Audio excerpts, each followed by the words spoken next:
Hi everyone, how are you this week? Good to see you again.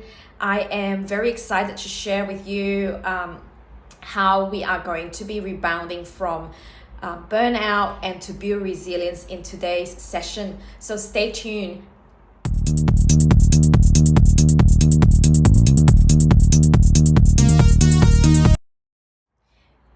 Now, first of all, today I will be talking with you about how to be building resilience from 4 different aspects at a personal level. So a personal level would mean that in your own private time, what could you be more aware of, and what strategies and interventions could you do in order to prevent yourself from burning out? Now, today I'm going to be sharing in more detail on 2 areas, and that will be the physical area and also the mental area. So first of all, let me talk about the physical area. So we all need good food, diet, and also exercise to stay physically strong, especially in working in early childhood. You and I would know that we need a lot of physical strength to be able to change nappies, to run around with children, to be setting up the outdoor environment. And all these things, if your physical health is not in a good condition, it actually impedes on your work, and you might actually be feeling more lethargic, or you might be actually feeling that it's harder to get up to go to work because physically you are not as fit as you should be, and that would actually put on a mental stress on your well-being. So first of all, we know that we need good food. So look out for foods that would actually nourish you.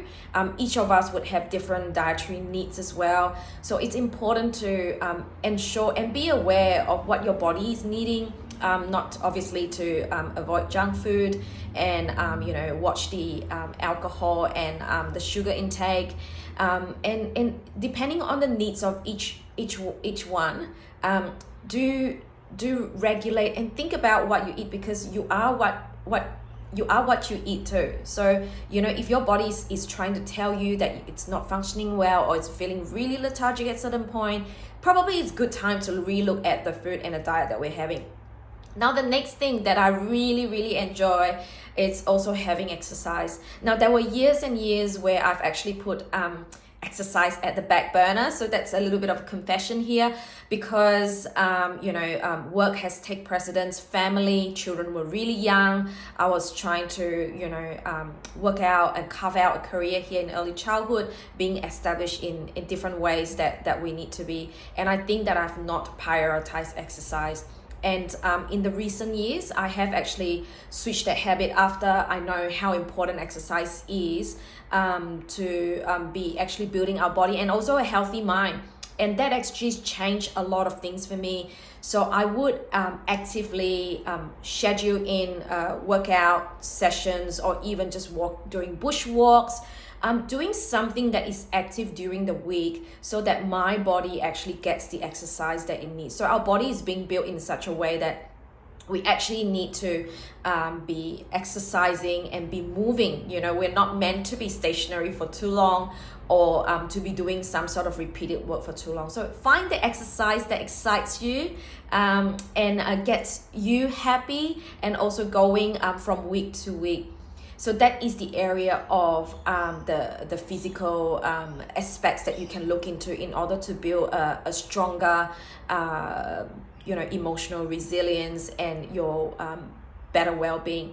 Now, the next one that I'm going to talk about is the mental health. So we know that mental health it's being built up by, it's being affected by your emotional well-being, the stresses that you are facing, and so on. So as my earlier sessions mentioned, being able to be aware of this, and even like last week when we talk about being aware of the signs of burnout, it's really crucial in building your mental mental fitness, if I would say. So the more that you're aware that certain things are causing stress for you, or it's eroding your resilience in certain way, it's good to just pause and to be able to take that time to reflect. Why am I feeling that way?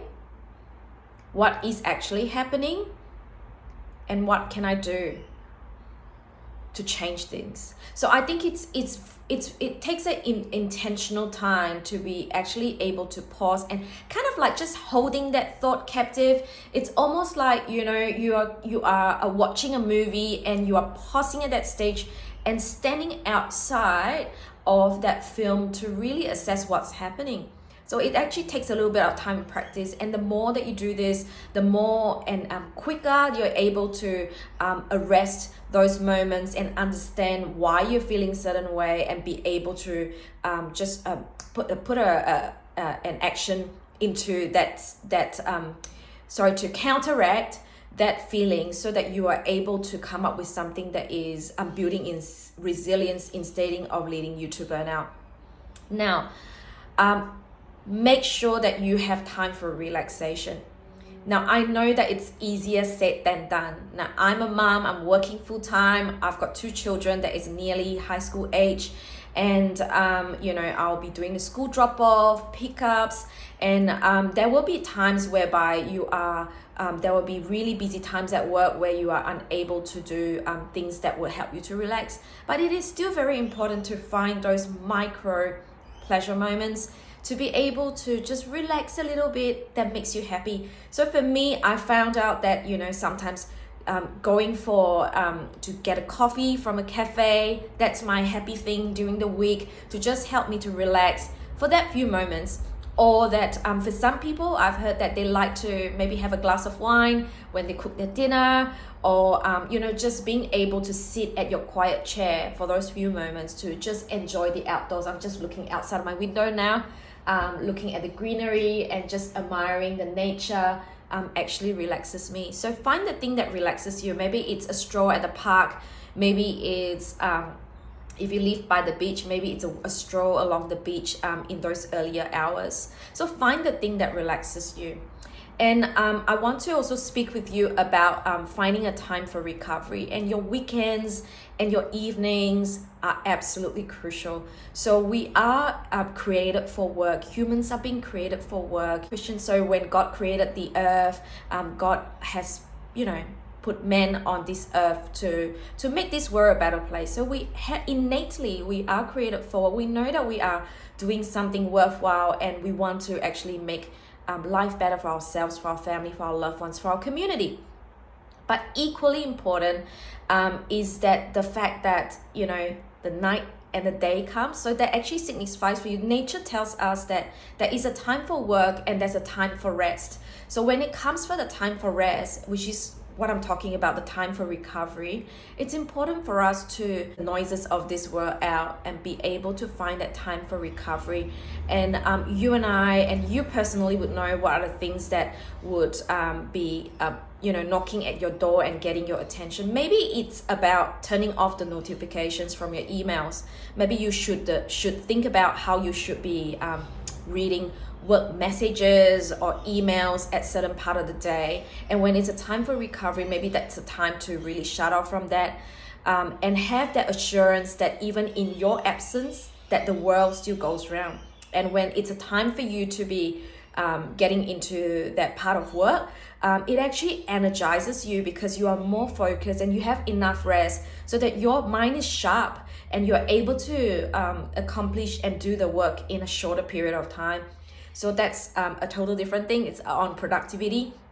But I think take time to realize what are the things that really helps you to recover. And during that time that you have set apart to recover from the work that you've done during the week, do think about the activities that actually replenishes you. Personally, I like taking bushwalks or getting out into the nature or meeting with friends to have a cup of tea, just to chat about things and just to catch up in life. Those are the time that I feel most relaxed, and that when I have those time in my week, that I actually feel like I have recovered from the busyness of work or the stresses that will come. And then I feel like I'm ready for a new week. So think about these things and think about, what makes your mental health really good, what will improve your productivity in a weekday, even as you take a rest in those areas.